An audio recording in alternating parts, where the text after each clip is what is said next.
Haine ou foi? Tu es dans quel camp? Celui de la haine vis-à-vis de Dieu? Celui de la méchanceté, de la rébellion face à Dieu? Le camp du diable en fait, hein? Tu es dans le camp de la violence? Ou alors tu es dans le camp de la foi, de Jésus-Christ, c'est-à-dire de Dieu, de la bonté, de l'amour, de la compassion, de la justice, de la sainteté, de la joie, de la bienveillance, de la douceur, de la maîtrise de toi-même. Tu es dans quel camp? Dans le camp des ténèbres ou dans le camp de la lumière? Est-ce que tu es agité par des pensées de haine envers ton prochain? Ou alors, est-ce que tu es agité pour Dieu par des pensées d'amour, des pensées de louange, des pensées d'adoration? Aime ton Dieu de toute ta pensée. Nulle part on trouve un message dans la Bible où il est écrit de haïr son prochain. Ce n'est pas le message de la Bible. D'avoir un comportement dépravé, orgueilleux et violent. Le message de la Bible est un message d'amour. C'est un message qui détourne du mal pour te faire passer de la haine, diverses haines, de Dieu, de ton prochain, à la foi en Jésus-Christ. Le message de la Bible pousse à la repentance. Le message de la Bible est sérieux. Le diable ne veut pas que tu mettes ta vie en conformité à l'Évangile, que tu acceptes le Christ comme Seigneur et Sauveur et que tu te repentes de tes péchés. Pourquoi? Parce que si tu fais ça, alors tu vivras pour Dieu dans ce monde, chaque jour qui passe, dans cette vie humaine, dans cette vie terrestre. Si tu es astronaute sur la Lune, ou dans l'espace, sur la Station Spatiale Internationale.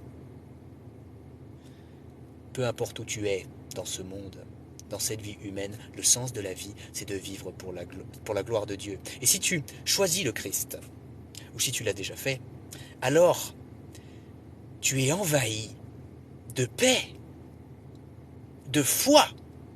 Tu es solide, pas parce que tu es solide toi, parce que tes pieds sont dans le rocher, dans le Christ. Et tu ne bouges pas, il peut y avoir une tempête. Tes pieds resteront dans le rocher. Oh, tu vas peut-être ployer, tu vas bouger, mais tu resteras sur place.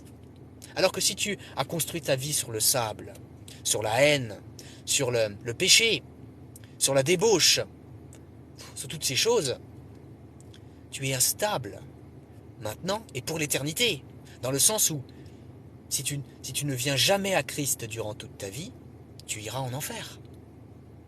Ben oui, il y a une justice. Ça fait partie de la justice de Dieu, l'enfer. Des souffrances éternelles.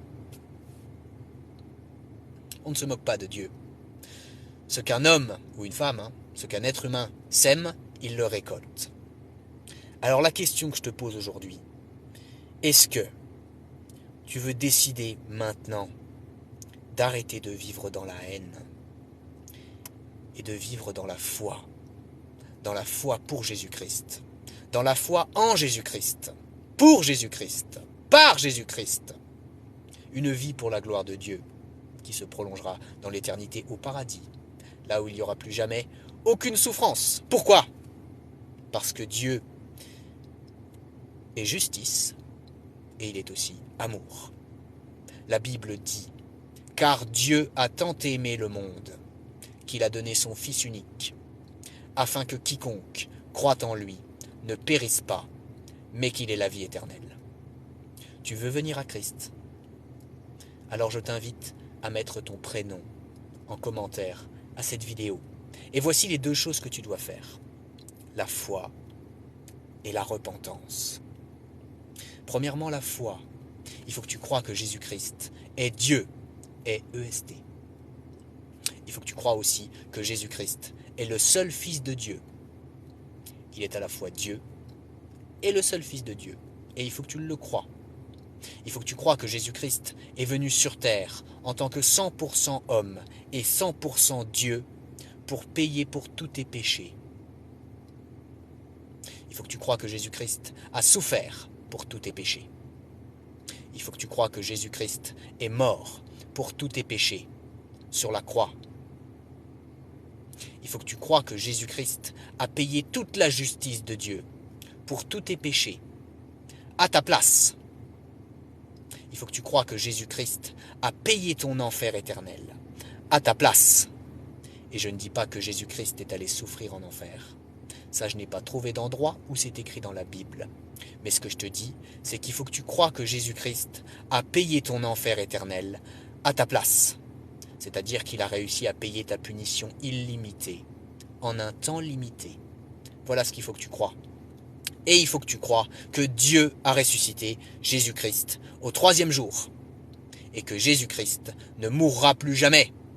Que Jésus-Christ est victorieux sur la mort, sur le monde, sur le diable, sur le péché. Et que Jésus-Christ vit pour toujours. Que c'est bien Dieu qui a ressuscité Jésus-Christ au 3e jour. Voilà pour la foi. Et la deuxième chose qu'il faut que tu fasses, si tu as accepté de croire tout ce que je viens d'expliquer là, c'est la repentance. Il faut que tu pratiques une vraie repentance devant Dieu. C'est-à-dire qu'il faut que tu parles à Dieu en le priant. Et il faut que tu lui dises combien tu regrettes de lui avoir fait du mal par tes péchés, par tes fautes. Il faut que tu t'engages devant Dieu à abandonner le mal, à renoncer à pratiquer le péché sous n'importe laquelle de ses formes. Et il faut que tu cites tes fautes, tes péchés à Dieu, et il faut que tu lui demandes pardon. Alors arrête cette vidéo maintenant et pratique cette repentance. La haine ou la foi? Par la grâce de Dieu, moi j'ai choisi la foi. Abonne-toi, partage cette vidéo, répands l'évangile.